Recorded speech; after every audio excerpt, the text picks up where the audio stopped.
Ron, thank you. On Miikka Kiprusoff night at Scotiabank Saddledome, we are pleased to have with us, acting for the prosecution, some former teammates of number 34, Rhett Warner, Dion Phaneuf, Robyn Regehr.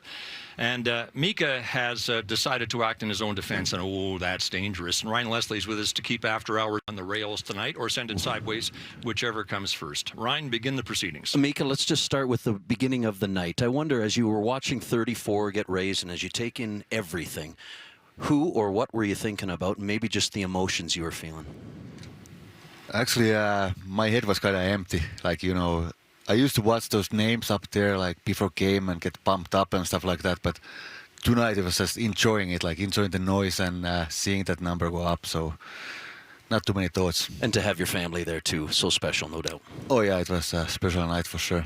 Miikka, your speech. I ran into you in the lobby of the hotel tonight as you were leaving for the Saddledome, and you said, I am nervous, but speech, if you weighed against the one that you made when you went into the Finnish Hockey Hall of Fame, which was all of 13 words, this one was eloquent, it was gracious, it was humorous, and it was very well received. How did you feel about it? Thank you. I'm feeling good now. Thanks for nice words. And, you know, my 18-year-old son, he was helping me with that. His English is better than mine, so we were working together. I told him, like, who I want to mention, and he helped me to build it, so he did a great job too. What did you guys think of it? Well, that was the most I've ever heard him talk, which was amazing. It was better than his Vesna speech, I'll tell you that. Dion? I thought he did an amazing job. It was just as an ex-teammate, here to support you and everything you did for the city, but to be there and watch the video, hear Noodles speak, and then yourself. It was an incredible evening. Glad I could be a part of it, and just proud to be here to support you. And you deserved every one of those standing ovations. Lots of questions. Oh, so I'm sorry. Great to see we have one nice guy here. Yeah. Thanks. Yeah. Lots of questions from the fans. Red Hot Hockey says, ask Rhett to explain why he deserves credit for bringing Kipper to Calgary. Okay, well, it's a weird story. It has to do with me being terrible. And Mike Regehr was on the San Jose Sharks, and we were playing, and it was the second period, and there was a power play, and he may or may not have blown by me for a breakaway, so I had to reach out and trip him. And in that trip, he crashed into Turek and took out his knee. So I've always claimed that it was my mistake that got Kipper here. So, have you ever thanked Rhett for bringing you to Calgary? No, I won't do it. Here's a question from Ted Williams. I find it very interesting. He says, did Kipper ever have to pay cover charge at Cowboys? Never. No. Ever. No. I don't think he paid for anything. Yeah. All right, just so our viewers have a complete understanding of what Miikka Kiprusoff meant to the Calgary Flames in his 9 years here. Consider these numbers: 576 games played, 305 wins, 45 of those in a single season, 41 shutouts, a Vezina trophy. These really are magnificent numbers, and they lead to the obvious question, Miikka. Would those numbers be even better if you didn't have these three guys playing in front of you? Probably. They say it's no stupid question, but that was pretty close to it. But there was a great story, I think, Miikka, and correct me if I'm wrong, and Robyn as well, that you had said the great thing about playing behind Robyn is you knew and got to see all of his mistakes. I think it was a great line, but it was also kind of, you knew each other so well, didn't you? That's true, actually. He was kind of joking, but that's true. We talk about it, and it's for goalie. When you play behind somebody like enough, you start knowing like how they play, and it helps a lot for the big goalie and these also. How good were these three in front of you? They were good, actually. I gave them credit, and yeah, it was fun to play behind them. Yeah. Better teammates than players, probably. Very okay players. Imitation is the sincerest form of flattery. How aware were you, Miikka, in the 2004 run to the Cup final of the kid that was in the stands for every game, wearing full equipment, mimicking your every move? That was great that time, actually. It was fun to see. He did great job there, and actually it was so much fun to see him yesterday there. And yeah, there he is. He's looking better than I do, actually. Yeah. Well, you mentioned yesterday his name is Brendan Peters. He paints goalie masks now. And 20 years later, he presented you with one yesterday. How neat was that? Yeah, that was awesome. It was great to see, and he did great job with his mask. I guess he's painting those nowadays, and you can tell. Ryan, you got a follow-up on the mask. Yeah, I was told the story. I think it was partially from Mark DiPasquale, the equipment guy here. But there was a time you and Depot, as he's known around these parts, went for tattoos. And the tattoo was featured on that mask. You took that mask to the tattoo shop to show them the kind of tattoo you wanted. Do you know the story I'm talking about? Oh yeah. That's how it was. Yeah. So you gave that mask to the tattoo artist. Yeah. Depot wasn't thrilled. He wasn't. Yeah, I know. He wanted that for himself, so it was.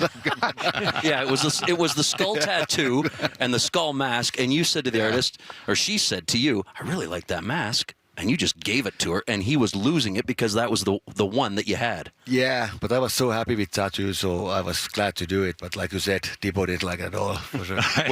Was it the one on the left or the one on the right? I think it was one of the right there. Yeah. Beautiful. Hey, let's move from masks to wetsuits. Robyn.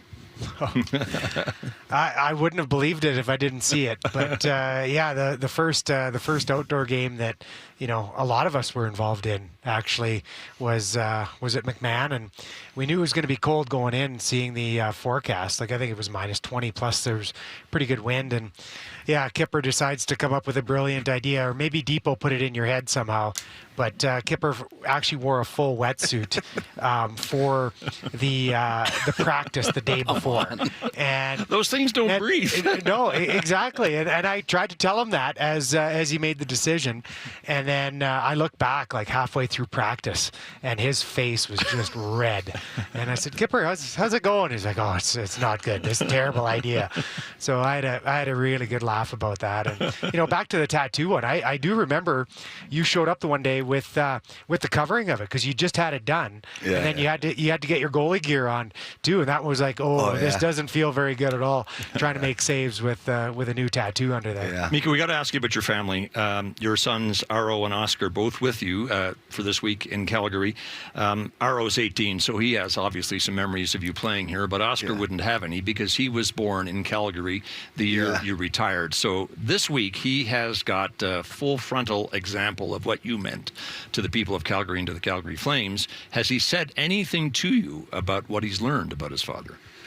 Not too much actually.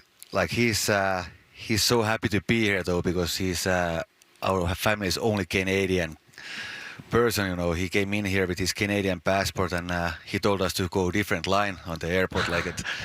And but today on the ice, he asked me. Actually, he asked like, was it like this when you played? Mm-hmm. Like, because you can feel the noise, you can feel the lights, and yeah, he was pretty happy, and when I told him like that's how it is when you play and you have great fans, and it's a big thing for him for sure. Yeah. He should be proud. I'm sure he is. Was there any truth here? I am just trying to verify all these stories, but everybody loves the Kiprusoff stories. And I just wonder, was there any truth to you with your youngest getting off an airplane, much to the surprise of your entire family, who had no idea you were bringing home a newborn baby? That'd be Oscar, right? Yeah. That's true. That is. Story. Yeah, it is. I was hoping so. It's a big surprise for my parents. Yeah. That's the ultimate practical prank, isn't it? Well, speaking of pranks, Bella B says, ask Miikka what prank he's most proud of pulling off against a teammate. You have to ask them. Like I didn't do too many, but You think of one? He stole one of my. He bought a vehicle off me, an old car. Yeah. He absolutely robbed me of it. So then my wife got a job at a department store here in town, a kind of a higher end place. And Kipper doesn't like to shop for himself, so he said, "Give me that discount." I said, "Yeah, give me a credit card."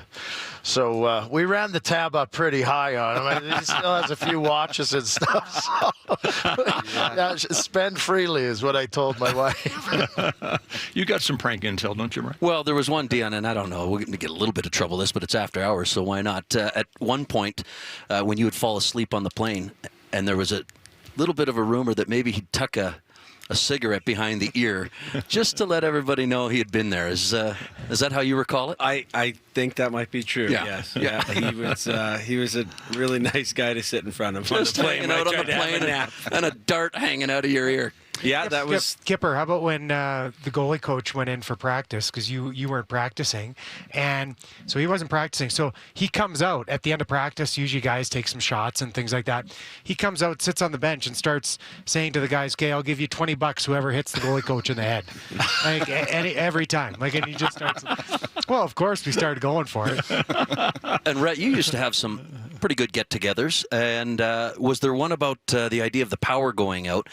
And Craig Conroy and Jerome McGinley were absolutely pelted by cupcakes, and and nobody knew that it might have been 34. There was definitely a food fight. I'm not sure how the lights got out, but then the cupcakes started to fly, and then the windows got smashed, and then the cupboards came off the wall. It got a little carried away, to be honest. It was a demo party. Yeah. Sure. The house was coming down eventually. So here's something we got to get in. This is from DY. Asked the boys about the end of the game brawl with Nashville on Hockey Night in Canada just before the Cup run. That was, of course, in Nashville, March of 2004. Rhett, I think you were going at it with Scotty Hartnell at that time.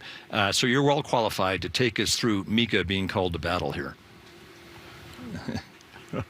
I was trying to get in there before it started, but I'd been tied up with Hartnell there. I gave him the hardest hip shot ever in the game of hockey, I think. And then I was a little worried at one point where Kipper was taking a few, but then he found his footing and started to do all right, so I didn't have to get in there too much. Old Darryl sent out a pretty good lineup against Nashville. I think we were losing that one, but I think we won those fights.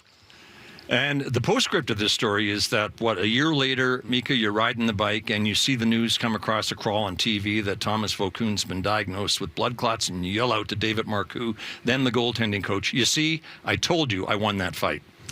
That's true. Pretty bad story, but that's true. I wonder if you remember Hockey Night in Canada a number of years ago, and Deepa was doing some adjustments on you, and you'd let the whole TV timeout go on Hockey Night, and then you told him you needed something. It was your pad, and you needed it replaced, and he's losing his mind, and you're just kind of chuckling and just kind of toying with him a little bit. 20,000 people losing their mind, and you're just looking for an equipment adjustment, and he was freaking out.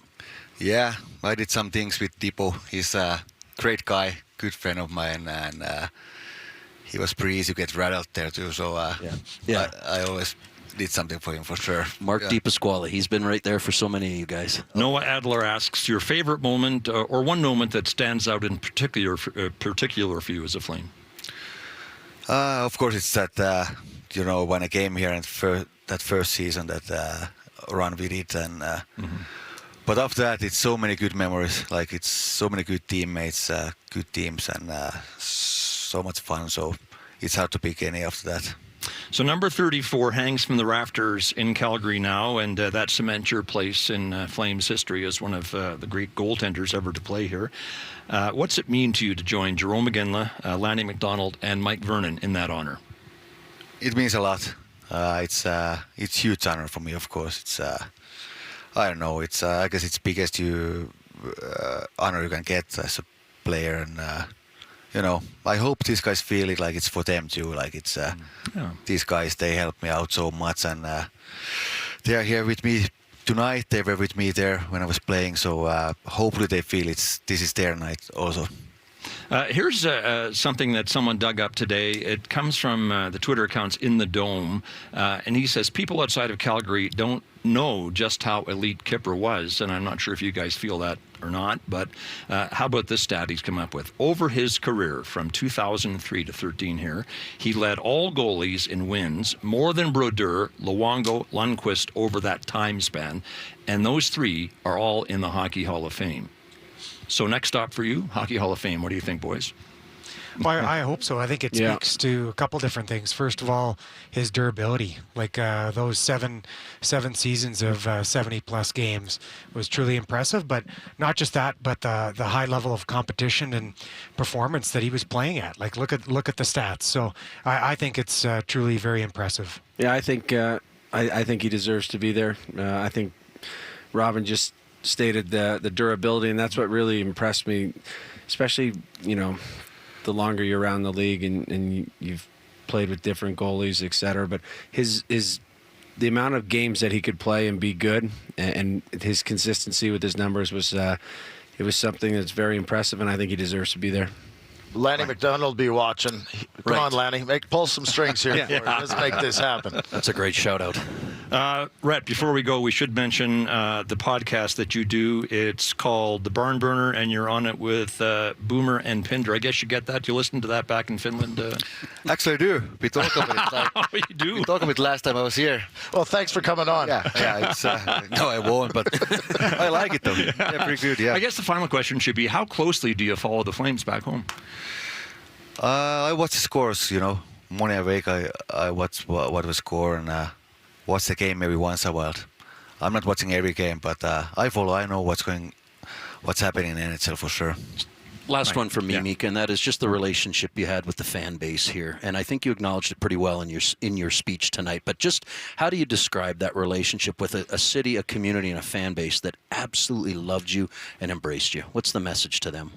Yeah, I think it was unreal from day one when I came in here, and I've been treated so well. Like I said, sometimes I felt it's not fair. Like they treated me too well, but that's how it's been, and that's how it was tonight too. So, thank you. It was awesome night. Perfect way to end it. Miikka, thanks for being with us tonight. We also should thank Peter Hamlin, the Vice President of the Calgary Flames, for helping us organize this tonight. Thank you, boys, for being with us tonight.